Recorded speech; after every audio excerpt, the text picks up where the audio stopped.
오늘 우리가 함께 나눌 말씀은 마태복음 13장 1절부터 9절까지 말씀 교독하고 마지막에 같이 읽겠습니다. 그날 예수께서 집에서 나가사 바닷가에 앉으심에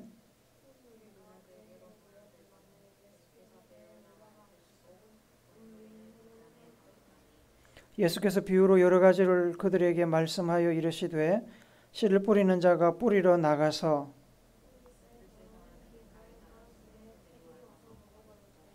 들은 흙이 얕은 돌밭에 떨어짐에 흙이 깊지 아니하므로 곧 싹이 나오나 들은 가시떨기 위에 떨어짐에 가시가 자라서 기운을 막았고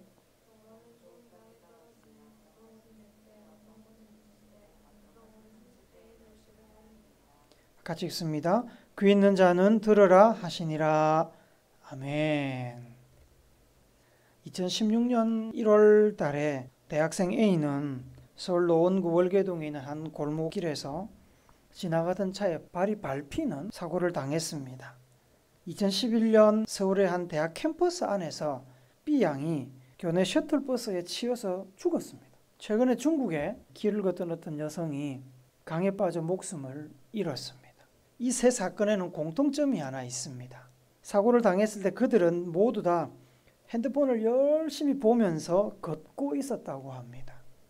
보행 중에 스마트폰을 들여다보면 사고가 많이 일어납니다. 최근 들어서 점점점 그런 사고들이 더 많다고 통계적으로 이렇게 밝혀지고 있습니다. 조금 지난 통계입니다만 2009년에는 이 스마트폰을 보고 걷다가 일어난 사건이 437건으로 보고가 됐는데 5년 뒤인 2014년에는 1111건으로 보고가 되었다고 합니다. 지금은 아마 더 늘어나면 더 늘어났지 줄어들지는 않았을 겁니다. 스마트폰을 사용하면서 걸으면 그냥 걷는 사람들보다 차량을 인지하는 거리가 절반으로 줄어든다고 합니다. 삼성교통안전문화연구소의 그 연구에 따르면 일반 사람들이 다가오는 차량의 소리를 인지하는 거리가 보통 11.9m, 약 12m 정도가 되는데 스마트폰을 보고 있으면 7.7m로 줄어든답니다. 그리고 이어폰을 끼고 있으면 4.7m. 그만큼 차가 오는 소리가 들리지 않는다는 겁니다. 청각적으로도 그렇고 시각적으로는 건국대학교 병원의 신현진 교수가 이렇게 얘기를 했습니다. 평소에 우리는 120도 정도의 시각을 가집니다. 그런데 스마트폰을 보고 있으면 우리의 시각이 20도로 고정이 된답니다. 그 외에는 안 보이는 거죠. 그러니까 사고가 일어나는 겁니다. 강물에 빠지는지도 모르고 강물을 향해서 걸어가는 일이 생기는 겁니다. 이것은 우리나라만의 문제가 아닙니다. 오죽했으면 일본에서는 사람이 보행하고 있다고 인식이 되면 스마트폰이 꺼져버립니다. 중국과 벨기에에서는 스마트폰을 붙들고 다니는 사람들을 위한 전용 도로를 만든 지역도 있답니다. 미국의 어떤 주는 보행 중에 문자를 보내면 $85의 벌금을 매깁니다. 그래서 이런 신조어도 나왔다고 합니다. 들어보셨습니까? 스몬비. 스몬비는 이 좀비라는 단어에서 따온 겁니다. 스마트폰에 빠져서 주변의 위험 상황을 의식하지 못하고 걷는 사람을 스몬비라고 그럽니다. 좀비는 살아있는 것처럼 보이지만 사실은 죽은 사람이잖아요. 스몬비는 눈을 뜨고 있지만 보지 못하고 귀는 열려 있지만 듣지 못하는 사람이라는 뜻입니다. 여러분은 어떻게 걸어다니면서 전화기를 많이 보십니까? 조심해야 됩니다. 예수님께서 마태복음 13장 16절에서 이렇게 말씀하십니다. 같이 읽읍시다. 시작. 그러나 너희 눈은 봄으로 너희 귀는 들음으로 복이 있도다. 눈은 제대로 볼 때, 귀는 제대로 들을 때 제 역할을 합니다. 봐야 하는 것을 보고 들어야 하는 것을 들어야 중요한 정보를 얻을 수 있고 위험을 피할 수가 있죠. 그래서 복이 있는 겁니다. 하지만 정신을 온통 다른 것에 빼앗기고 있으면 보아도 보지 못하고 들어도 듣지 못하는 일이 생깁니다. 마태복음 12장에 보면 바리새인들이 서기관들과 함께 예수님을 찾아와서 표적을 보여달라고 요구를 합니다. 그런데 사실 그들은 이미 예수님이 행하시는 표적을 많이 봤습니다. 가장 최근에는 귀신 들려 눈도 멀고 말도 하지 못하는 사람을 고치셨습니다. 그전에는 손 마른 사람도 고치셨습니다. 바리새인들과 서기관들은 이미 예수님의 표적을 많이 봤음에도 불구하고 예수님께 표적을 보여달라고 요구를 한 겁니다. 예수님을 시험한 겁니다. 그래서 예수님께서는 그들의 의도를 아시고 표적 보여주시는 것을 거절하셨습니다. 이상하지 않습니까? 예수님께서는 많은 표적을 행하셨고 바리새인들과 서기관뿐만 아니라 많은 제자들과 유대인들이 그 표적 행하는 것을 목격을 했고 옆에 증인들도 수없이 많이 있었는데 왜 바리새인들과 서기관들은 예수님을 존중하지도 않고 예수님의 말씀을 들으려고도 하지 않았고 예수님을 영접하지도 않은 채 또다시 표적을 보여달라고 할까요? 오히려 바리새인들이나 서기관들보다 더 지식이 없고 사회적으로도 지위도 낮고 재산도 적은 연약한 사람들, 부족한 사람들이 예수님께서 행하시는 그 수많은 표적과 가르침에 놀라서 예수님을 따라다녔고 제자가 되었고 예수님을 메시아로 떠받들었는데 더 똑똑하고 더 많이 배우고 하나님을 더 잘 안다고 하는 바리새인들과 서기관들은 하나님의 아들을 알아보지도 못하고 말씀을 듣지도 않고 예수님과 대립각을 세웠습니다. 그들은 눈을 뜨고 있었지만 시각장애인이었습니다. 귀가 열려 있었지만 청각장애인이었습니다. 그들은 시력이 약해서 청력이 나빠서 예수님을 알아보지 못한 것이 아니었습니다. 그들의 마음이 굳게 닫혀 있어서 눈과 귀로 들어오는 예수님에 대한 정보를 받아들이지 못했던 겁니다. 그러한 바리새인들과 서기관들의 태도는 사실 하루 이틀의 문제가 아니었습니다. 이미 오래전부터 이스라엘 백성들의 그러한 강팍한 태도, 하나님의 말씀을 받아들이지도 않고 인정하지도 않는 그런 강팍한 태도에 대해서 하나님께서 선지자들을 통해서 여러 번 경고하셨습니다. 오늘 본문 뒤에 나오는 마태복음 13장 14절 15절 말씀에 보면 예수님께서 이사야의 글을 인용을 하십니다. 우리 쉬운 성경으로 같이 한번 읽어봅시다. 시작. 따라서 이사야의 예언이 이 사람들에게 이루어지는 것이다. 너희는 들어도 깨닫지 못할 것이요 보아도 알아보지 못할 것이다. 이 백성들의 마음이 둔해졌고 귀는 듣지 못하고 눈은 감겨 있다. 그들이 눈으로 보고 귀로 듣고 마음으로 깨닫고 돌아와 내가 그들을 고치는 일이 없게 하려 함이다. 이 말씀은 하나님께서 이스라엘 백성들의 눈과 귀를 막아서 하나님을 믿지도 못하게 하고 순종하지도 못하게 하겠다는 말씀처럼 들립니다. 그런데 사실 그런 뜻은 아닙니다. 여러 선지자들을 통해서 그렇게 회개하라고 돌이키라고 하나님의 말씀에 순종하라고 이야기를 했지만 이스라엘 백성들이 돌이키지 않고 하나님을 무시하고 외면을 하니까 하나님께서 화가 나서 이스라엘 백성들을 심판하겠다는 뜻으로 이 이야기를 하신 겁니다. 그들의 눈을 막고 귀를 막아서 나한테 용서받지 못하게 하겠다. 그들이 고치는 일이 없게 하겠다. 이렇게 이야기하신 겁니다. 하나님께서 이스라엘 백성들에게 이사야를 통해서 그들의 눈과 귀를 막는 것이 아닙니다. 막을 필요가 없었습니다. 이미 그들의 눈과 귀가 막혀 있어서 하나님께서 보내신 선지자의 음성을 하나님의 음성을 듣지 않고 있었습니다. 예수님께서는 바리새인들과 서기관들이 그들의 선조들과 다름이 없다고 생각하셨습니다. 아니, 그들은 더 악한 상태로 추락해 있었다고 판단하셨습니다. 왜 그렇습니까? 하나님의 아들이 직접 이 땅에 와서 하나님의 말씀, 하나님의 뜻을 전해도 듣지 않고 받아들이지 않았기 때문입니다. 그렇기 때문에 답답한 마음에 예수님께서는 이 이사야의 글을 인용하셨습니다. 예수님은 그들이 예수님의 말을 제발 알아듣고 마음을 열기를 바라셨습니다.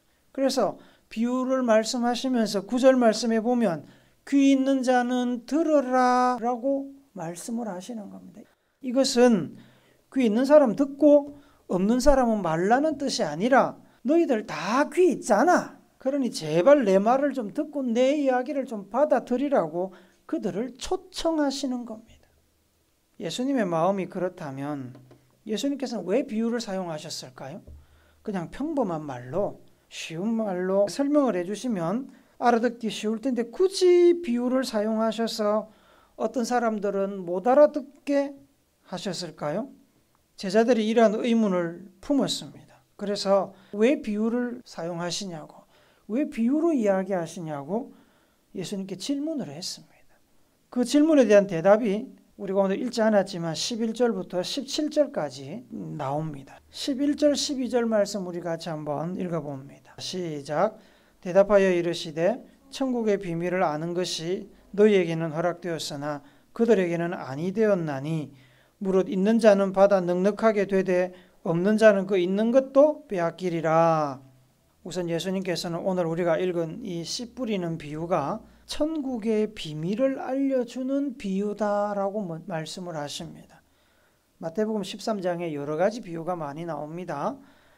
그 비유들은 천국의 비밀을 알려주는 비유들입니다. 19절의 표현을 빌리면 천국 말씀입니다. 천국, 하나님의 나라는 누구에게 주어지는 것입니까? 하나님의 백성, 예수님을 통해서 죄를 용서받고 하나님 앞에 가는 사람, 예수님의 말씀을 듣고 그 말씀에 순종해서 이 땅에서도 하나님 나라의 삶을 사는 성도들에게 주어집니다.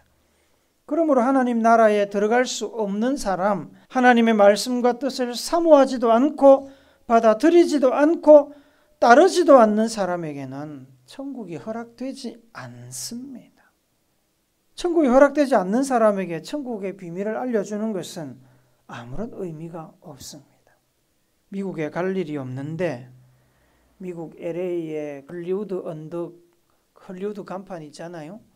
그 간판 두 번째 글자 기둥 밑에 보물 숨겨놨다고 얘기해 줘봐야 무슨 소용이 있습니까?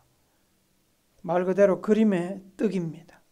그래서 예수님을 따르는 사람들에게는 천국의 비밀을 허용하시고 예수님을 거부하고 대적하는 이들에게는 천국의 비밀이 허용되지 않는다고 예수님께서 이야기하시는 겁니다. 비유라는 것이 직접적인 표현이 아니라 간접적인 표현이지 않습니까? 비유는 직접적으로 표현해야 하는 내용을 다른 것에 빗대어 설명하는 것입니다. 그래서 비유는 상대적으로 더 쉬울 수도 있고 더 어려울 수도 있습니다. 예수님께서 하시는 말씀을 긍정적으로 받고 이해하려고 애쓰는 사람, 예수님을 따르는 사람에게 비유는 더 쉬운 것이지만 예수님의 말을 늘 꼬투리를 잡고 부정하고 불평하고 받아들이지 않는 사람에게는 예수님의 비유는 더 어려운 것이 될 수 있습니다. 비유를 통해서 천국의 비밀을 더 쉽게 이해하고 천국에 더 가까이 다가가는 사람도 있는 반면에 비유 때문에 도통 알아듣지 못하고 흥미를 잃어버리고 천국에서 더 멀어지는 사람도 있습니다. 그래서 예수님께서 무릇 있는 자는 받아 넉넉하게 되되 없는 자는 그 있는 것도 빼앗기리라 라고 이야기하신 겁니다. 있는 사람이 뭘 가지고 있다는 말입니까?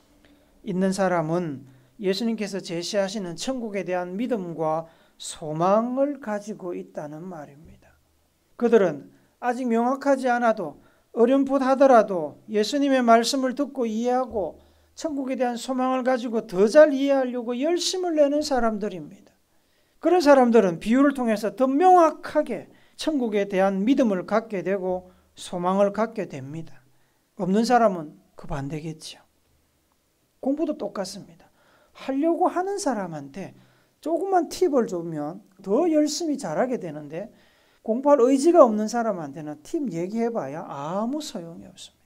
오히려 뭔 소리인지 몰라서 더 흥미를 잃어버립니다. 그 팁 때문에. 예수님께서는 믿는 자들에게는 비유를 통해 더 확실한 믿음을 주시고 거부하는 자들에게는 어차피 말을 해도 들으려 하지 않고 그래서 마음으로 받아들이지 않기 때문에 더 나아가서 그 말씀을 오해하고 비틀고 왜곡시키려 하기 때문에 천국의 비밀을 비유를 통해서 감추고 계신 겁니다. 그들은 비유가 아니라 평범한 말로 전해도 듣지 않는 사람들입니다. 그래서 13절에서 예수님께서 이렇게 말씀을 하십니다. 우리 같이 한번 읽습니다. 시작. 내가 그들에게 비유로 말하는 이유는 그들이 보아도 보지 못하고 들어도 듣지도 못하고 깨닫지도 못하기 때문이다. 세번역 성경입니다.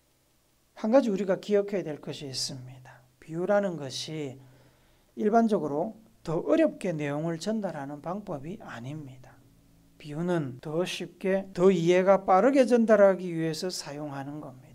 예수님께서 이 비유를 이야기하신 장소가 어디냐면 1절에 보시면 바닷가라고 표현을 하고 있습니다. 지적 수준이 높은 서기관들이나 바리새인들과 논쟁하던 회당과 같은 이렇게 밀폐된 공간이 아니라 어부들, 어린아이들, 지나가는 행인들이 다 들을 수 있는 열린 공간입니다. 그런 열린 공간인 바닷가에서 예수님께서 이야기를 하시면서 서기관들이나 바리새인들과 논쟁하듯이 어려운 말로 이야기를 하셨겠습니까? 그럴 리가 없지요. 예수님께서는 바로 코앞에 앉아있는 그 어린아이들도 이해할 수 있게끔 쉬운 말로 이야기를 하셨습니다. 비유를 써서 말입니다. 어린아이도 알아들을 수 있는 아주 쉬운 말로 예수님께서 말씀을 하셨습니다.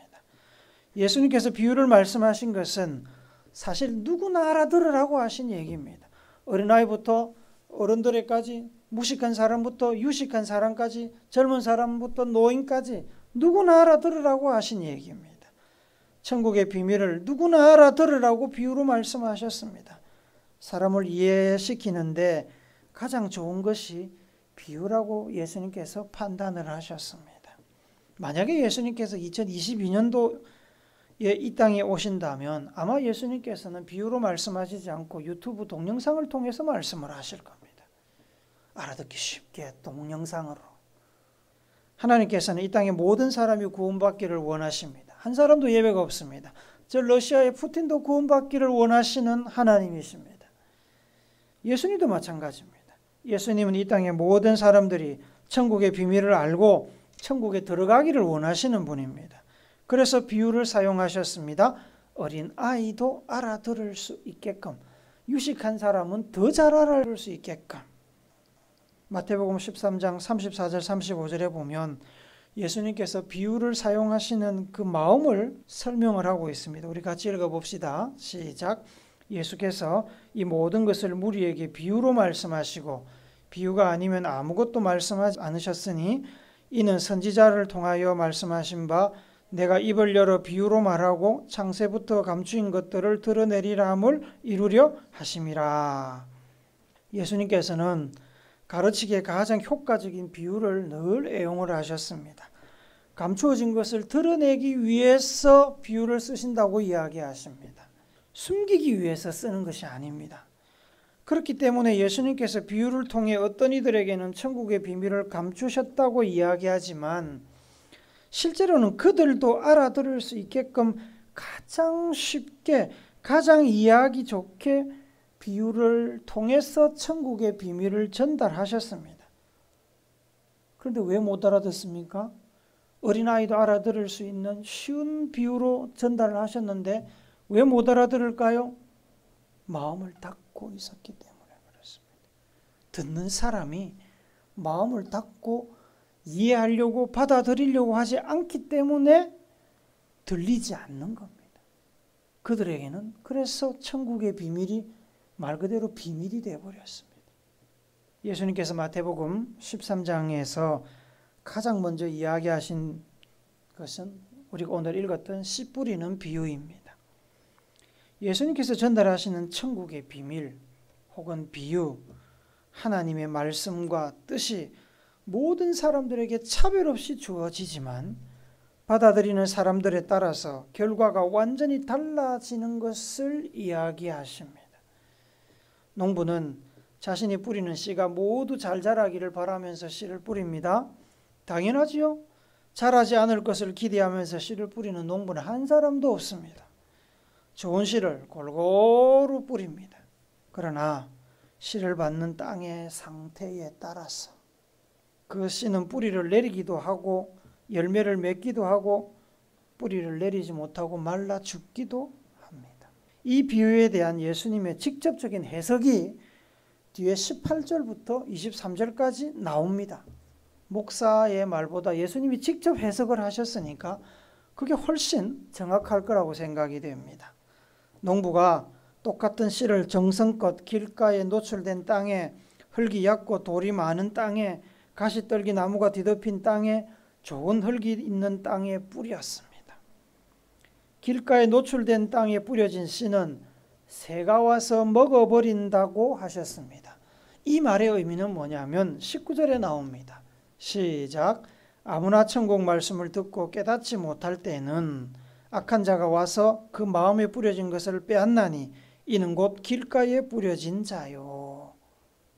우리가 예수님의 말씀을 믿지 못하고 우리 마음속에 담아놓고만 있으면 사단이 와서 그걸 낚아채 가버린다는 겁니다. 못 믿으니까 그냥 사라지는 겁니다.